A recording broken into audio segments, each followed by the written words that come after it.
Namaste and welcome. I'm Pratim Ranjan Bose, and you are watching my podcast, Perspective.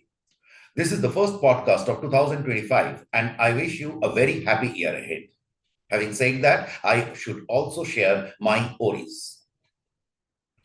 The Narendra Modi government has definitely done well in keeping Indian economy on high growth path in the most difficult times in post-World War history. The memories of COVID have slipped the public mind. That is good. But lest we forget that it exposed the weaknesses of the global economy like never before.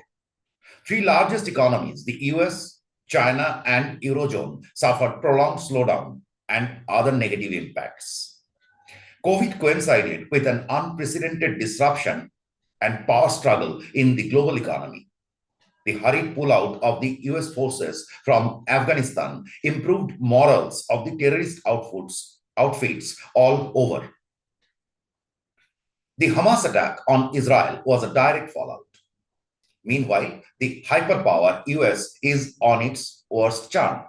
The numero uno of the world economy has hit a declining phase. You can see that from the increasing amount of dirt and filth generated in the US elections. Europe lived on the benefits of colonialism and industrial revolution for too long. They are crumbling. And typical to these sahibs, they deny to accept their weaknesses. They have been throwing weights indiscriminately, often harming their own interests and creating multiple conflict zones and potential conflict zones world over. The net result is Indian interests are hard. From Middle East to Bangladesh or Myanmar, you can see their shadows everywhere. On paper, they say they want Indian leadership in the South. In reality, they want to keep India weak. Foreign media is unabashedly acting as a tool to the deep state in this power game. The recent exclusive by Washington Post on the Indian deep state activity in the Maldives is a case in point. It says India wanted to influence in Maldives, but did not or could not. Where is the story except that it is stoking fire? Rest assured that the geopolitical scenario will take time to stabilize. Also, it offered India a unique opportunity to get into the big league and influence global politics. Modi ji is actively tapping that option for last few years. The aim is to make India powerful. Economic power is the mother of all powers. You need money even to fight wars. So the domestic economy must get stronger and narrow the gaps with China.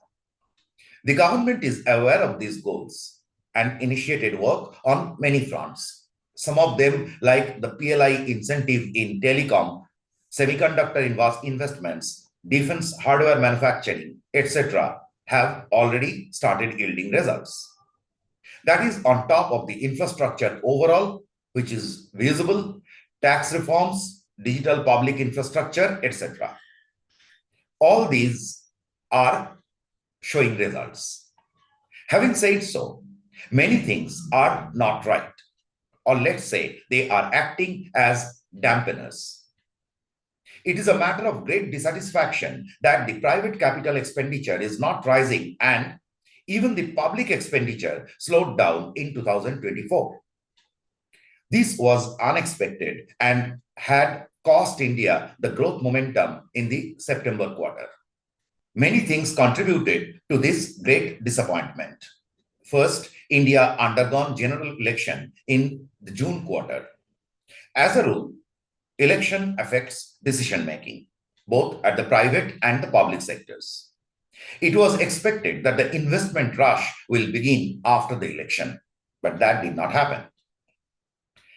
Modi ji's BJP failed to get majority in Lok Sabha election. Worse, the party looked in a disarray even in its strongholds.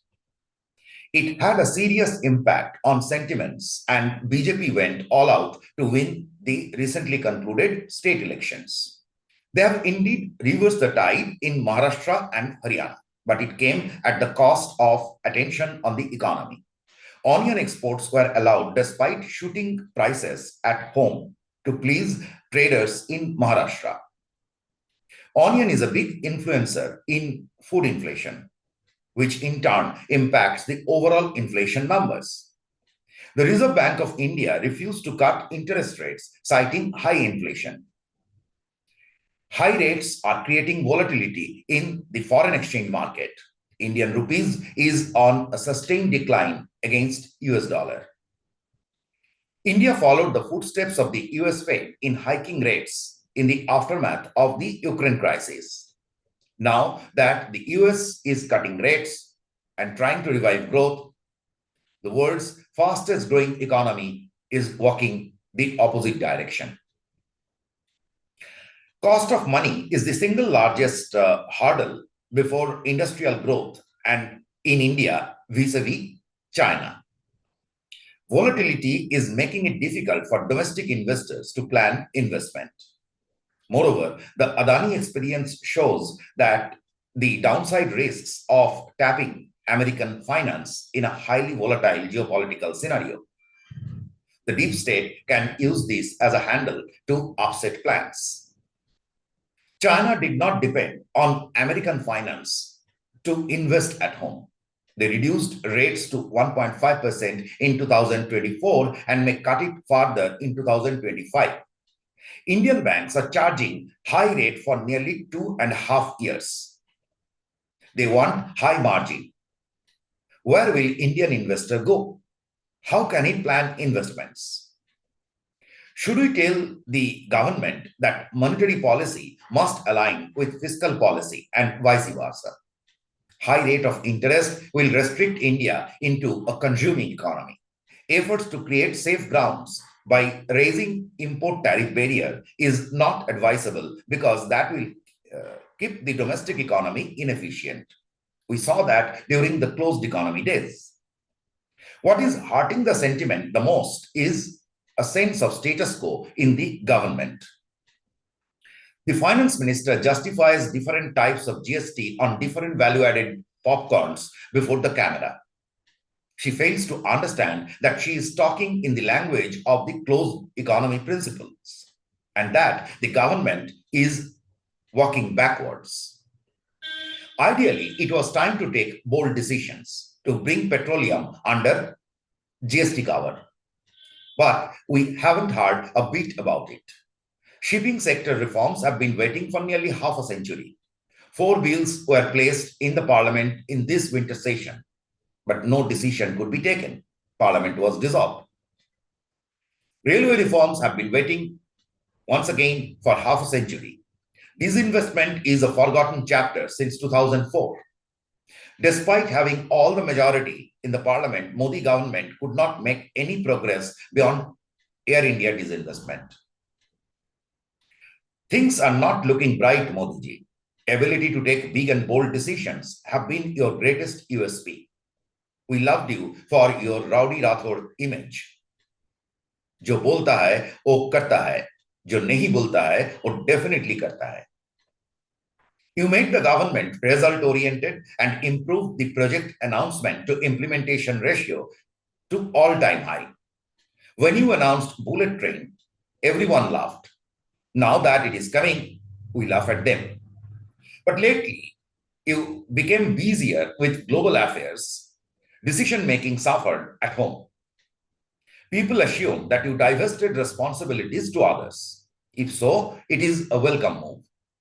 But are they performing or they have become mere talk shops? Who will crack the whip on them? For how long should we live with Manipur problem? Why was Indian establishment caught unaware in Bangladesh?